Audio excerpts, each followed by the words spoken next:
Hello guys, इस video में मैं बात करने वाला हूँ लेवरेज रेशियो के बारे में। ठीक, लेवरेज रेशियो को अलग टर्म्स में डेब्ट टू इक्विटी भी बोला जाता है। सो ये वही है डेब्ट टू इक्विटी रेशियो। आपने कितना डेब्ट लिया, आपके पास इक्विटी कितनी है। तो अब बस सबसे पहले हम बात करते हैं डेब्ट के बारे में। मान लो आपको एक कंपनी स्टार्ट करनी है जिसमें लगेंगे 1,000 रुपये, ठीक, और आपके पास हैं 200 रुपये। सो अगर आपके पास 200 रुपये हैं तो आप तो स्टार्ट नहीं कर पाओगे, तो आप 800 का क्या लोगे, डेब्ट लोगे, या दोस्तों से लोगे या रिश्तेदारों से लोगे। तो मान लो आपने बैंक से डेब्ट ले लिया, सो ये 800 रुपये। सो यही बोला जाएगा डेब्ट टू इक्विटी रेशियो। ठीक, अब मान लो एक एग्जांपल आपके सामने लेता हूँ। अगर आपके पास एक कंपनी है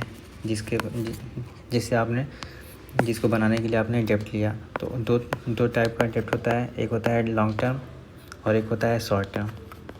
ठीक, मान लो कि लॉन्ग टर्म आपने डेब्ट लिया 5,000 रुपये का, और शॉर्ट टर्म डेब्ट लिया आपने 500 रुपीज़ का। सो आपने टोटल डेब्ट कितना ले लिया, 5,500 रुपीज़ का। ठीक, और आपकी जो इक्विटी है, टोटल शेयर होल्डर्स की इक्विटी है आपके पास, वो है 2,000 रुपये की। ठीक, तो जो आपका डेब्ट टू इक्विटी रेशियो हो गया, वो हो गया 5,500 बाई 2,000 रुपीज़। ठीक, सो यहाँ से आपका निकल के कितना आ रहा है, 2.75 आ रहा है। सो अब जो ये 2.75 आया, ये ज़्यादा है कि कम है, आप ऐसे बता सकते हो क्या, नहीं बता सकते। सो आपको जब भी रेशियो कंपेयर करना होगा तो आपको सबसे पहले इनके पीयर्स के साथ कंपेयर करना होगा। पीयर वाली जो कंपनी है उसके साथ कंपेयर करना होगा।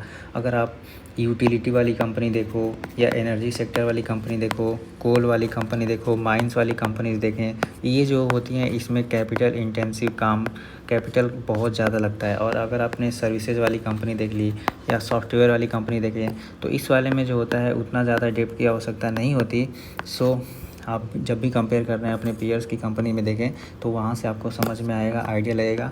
और सबसे इम्पॉर्टेंट बात, आप ये सब रेशियो देख क्यों रहे हो, क्योंकि आपको कोई कंपनी ख़रीदनी है। सो ज़्यादा है कम है, पीयर्स के हिसाब से आपको समझ में आ जाएगा। सो वहाँ से आपको समझ में आएगा कि वो कंपनी आपको ख़रीदनी है कि नहीं ख़रीदनी है। सो इस वीडियो में बस इतना ही।